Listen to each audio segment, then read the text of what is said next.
Hello વિદ્યાર્થી મિત્રો, સ્વાગત છે તમારું જ્ઞાન વિદ્યાપીઠની અંદર. હું છું તમારો ગણિતનો શિક્ષક કેટી સર.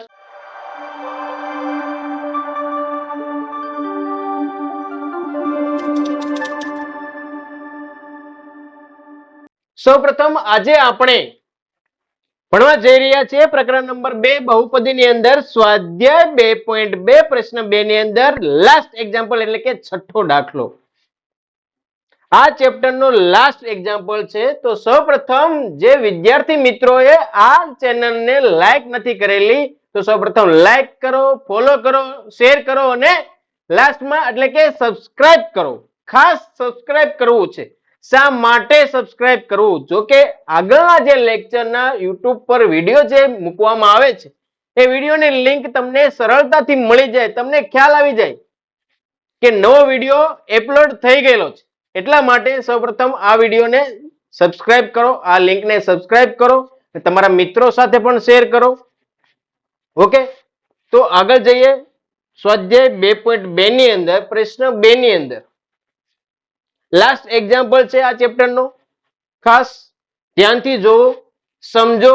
બરોબર, તમને બે કિંમત આપેલી છે. આ બંને કિંમત પરથી તમારે દ્વિઘાત બહુપદી મેળવવાની. શું મેળવવાની છે?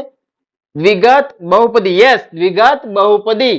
તો પહેલી કિંમત કઈ દર્શાવે છે અને બીજી કિંમત કઈ છે? તો પહેલી કિંમત છે શૂન્યનો સરવાળો અને બીજી કિંમત છે શૂન્યના ગુણાકારની. આ બંને કિંમત પરથી આપણે દ્વિઘાત બહુપદી મેળવવાનું છે. દ્વિઘાત બહુપદી કઈ રીતે મેળવવી? શરૂઆત કરીએ. અહીં પહેલી કિંમત કઈ આપેલી છે? શૂન્યના સરવાળાની. તો શૂન્યનો સરવાળો જેની કિંમત આપેલી છે 4. શૂન્યના સરવાળાની કિંમત કઈ આપેલી છે? 4. શૂન્યના સરવાળાના સ્થાને સૂત્ર મૂકો. કયું સૂત્ર? સહગુણકનું સૂત્ર. તમને મેં બે સૂત્ર સમજાવેલા છે. એક તો કે જ્યારે તમને પ્રશ્નમાં એમ કીધું હોય કે શૂન્ય અને સહગુણકો વચ્ચેનો સંબંધ ચકાસો ત્યારે શૂન્યનું સૂત્ર મૂકવાનું એટલે કે ઉકેલ મેળવવાનું સૂત્ર. અહીંયા આપણે જરૂર છે સહગુણકનું સૂત્ર. તો સહગુણકનું સૂત્ર છે -b/a ઇઝ ઇક્વલ ટુ 4. છેદમાં કઈ ના આપેલું હોય તો ત્યારે 1 મૂકવું બરાબર કે ધારતા. આના બરાબર આપણે શું ધારી લેવાનું છે? કે ધારતા. કે ધારી લીધું. હવે આગળ જઈએ, સાદરૂપ આપીએ. -b બરાબર અંશમાં જે પદ છે એનો k સાથે ગુણાકાર દર્શાવવો. ટૂંકી રીત છે 4 નો k સાથે ગુણાકાર એટલે કે 4k. 4 નો k સાથે ગુણાકાર કેટલો આવશે બાળકો? 4k. આ જે માઇનસ આપેલા છે, બી ની આગળ જે માઇનસ તમને દેખાય છે ત્યાંથી તમારે માઇનસ દૂર કરવા છે. તો એ માઇનસ ને જમણી તરફ આપી દો, બરાબરની જમણી બાજુએ આપી દો. તો પદ થઈ જશે b બરાબર -4k. ઉપરના પદમાં 4 ની આગળ નિશાની પ્લસ હતી, આ માઇનસ ને જમણી તરફ આપી દીધું એટલે થઈ ગયું -4k. આ તમને b ની કિંમત મળી ગઈ. એ જ રીતે a ની કિંમત મેળવીએ. a બરાબર, હવે 1 નો ગુણાકાર કરીએ કોની સાથે? k સાથે. k ગુણ્યા 1 એટલે કે k. a ની કિંમત પણ મળી ગઈ.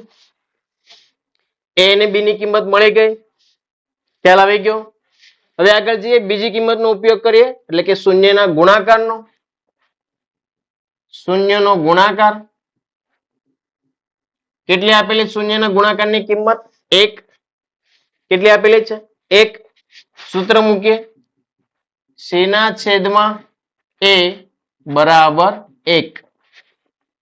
સર, છેદમાં કઈ ન હોય તો 1 લખવાનું તમે કહેલું. હા, એ તમારે ક્યારે લખવાનું? શૂન્યના સરવાળામાં. શા માટે? કારણ કે છેદમાં a ની કિંમત આપણે મેળવવી હતી એટલા માટે. અહીંયા આપણે હવે a ની કિંમત મેળવવાની જરૂર નથી કારણ કે ઓલરેડી આપણને ઉપર a ની કિંમત મળી ચૂકી છે. હવે અહીંયા આપણે મેળવવાની છે c ની કિંમત. તો c ની કિંમત મેળવવા માટે આપણે a નો ઉપયોગ કરીશું. એ ભાંગાકારમાં છે, જમણી તરફ લઈ જાવ એટલે ગુણાકારની અંદર જશે, પદ થશે સી બરાબર a ગુણ્યા 1 એટલે કે a. એના સ્થાન પર અહીંયા તમને કિંમત મળી ચૂકેલી છે. એની કિંમત કેટલી છે કે, તો એના સ્થાન પર શું આવશે કે, તો સી ની કિંમત મળી ગઈ, સી બરાબર કે. હવે જઈએ દ્વિઘાત બહુપદી મેળવવા પર. દ્વિઘાત બહુપદી, તો દર્શાવો દ્વિઘાત બહુપદીનું પ્રમાણિત સ્વરૂપ.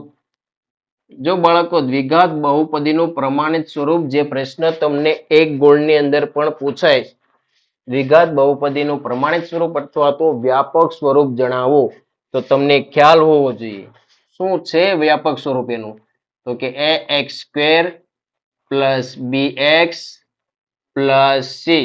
આ છે દ્વિઘાત બહુપદીનું વ્યાપક સ્વરૂપ, અથવા તો એમ પણ કહી શકે કે પ્રમાણિત સ્વરૂપ. તો બંનેનો આન્સર છે ax² plus bx plus c. આ દ્વિઘાત બહુપદીની અંદર આપણે a, b અને c ના સ્થાન પર અહીંયાથી કિંમત લઈએ. a ની કિંમત કેટલી છે કે x² ના સ્થાન પર x² પ્લસ b ની કિંમત -4k. માઇનસ છે જેથી એની કિંમત કૌંસની અંદર મૂકીએ. x ના સ્થાન પર x પ્લસ c ના સ્થાન પર શું આવશે k. શું આવશે k. હવે કે ત્રણેય પદમાંથી તમને જે એક સમાન દેખાય છે, જેને કહેવાય સામાન્ય, બહાર લઈ લો, બહાર ખેંચી લો.